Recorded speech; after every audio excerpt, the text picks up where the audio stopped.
Baik anak-anak, kita lanjutkan pelajaran kita pada hari ini. Semoga kalian semua dalam keadaan sehat dan siap menerima pelajaran kita pada hari ini. Nah, pelajaran kita pada hari ini masih menyangkut tentang teks prosedur. Yang akan kita pelajari yaitu kaidah-kaidah kebahasaan dari teks prosedur. Untuk itu, silakan simak video pembelajaran kita pada hari ini. Kemudian, catat penjelasan dari Bapak Ibu Guru di buku catatan kalian. Baik, selamat menyimak video pembelajaran kita pada hari ini.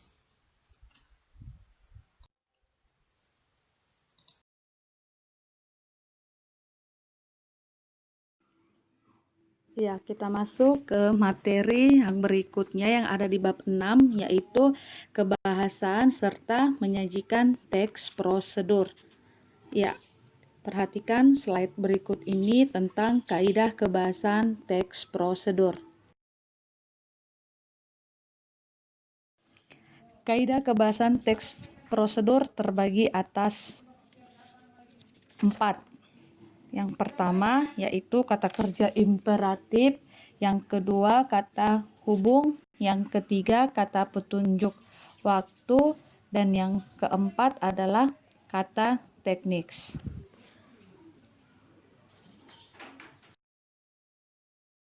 Ya, kita masuk ke kaidah yang pertama yaitu kata kerja imperatif yang menggunakan kata perintah, keharusan, atau larangan.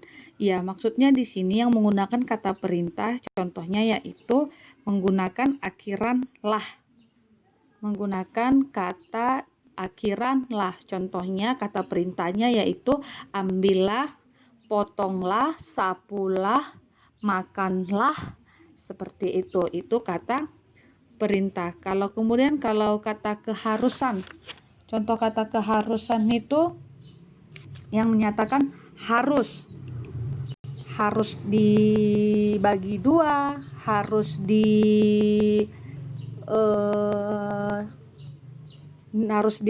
digunakan alat yang menggunakan seperti ini, harus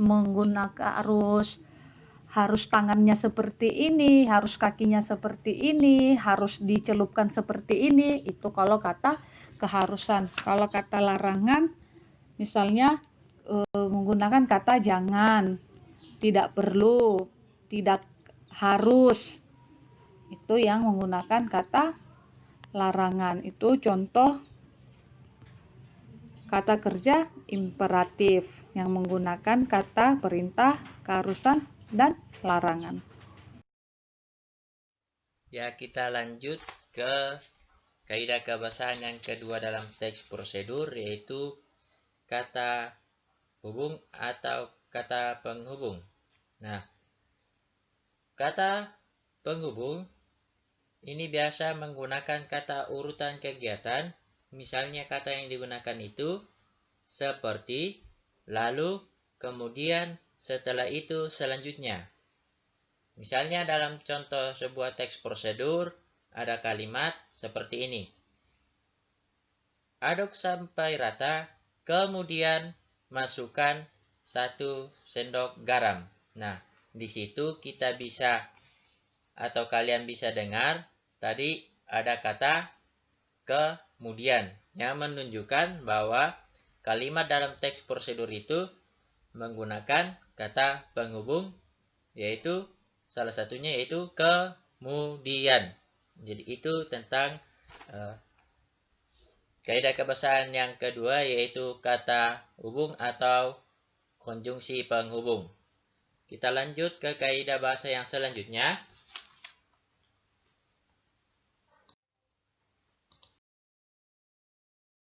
Ya, kita masuk ke unsur kaidah yang ketiga yaitu menggunakan kata penunjuk waktu. Kata penunjuk waktu ini biasa digunakan di cara membuat, misalnya membuat makanan atau membuat sesuatu.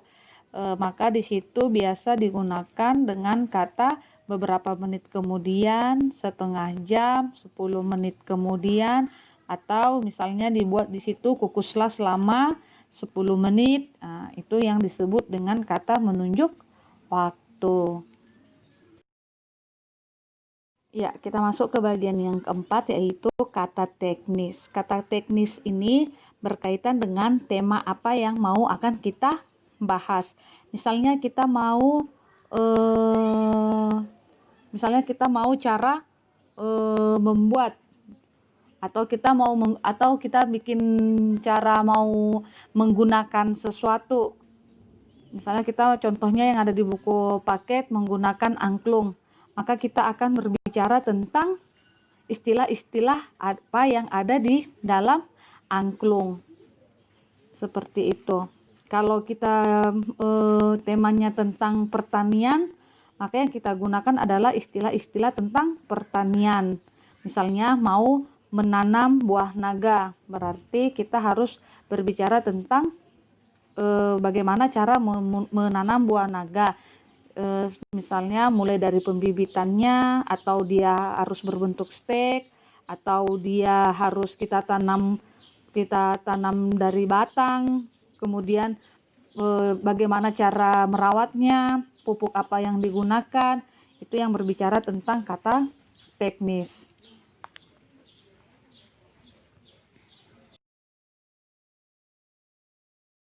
Ya, kita masuk ke slide berikutnya, yaitu hal yang perlu kita perhatikan, yaitu deskripsi alat. Deskripsi alat ini di sini maksudnya adalah kita harus mendeskripsikan alat apa yang kita gunakan misalnya dalam cara membuat atau dalam cara menggunakan.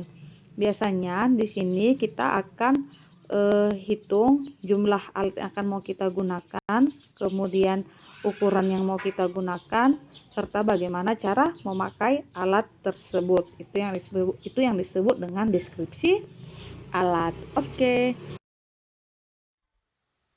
Ya baik, itulah penjelasan dari materi kita pada hari ini tentang kaidah-kaidah kebahasaan dari teks prosedur. Jadi jangan lupa belajar di rumah, kemudian jangan juga lupa mengerjakan tugas dari Bapak Ibu Guru, dan tetap semangat dalam belajar daring. Jadi itu saja materi kita pada hari ini. Sampai bertemu di pertemuan selanjutnya. Sekian dan terima kasih.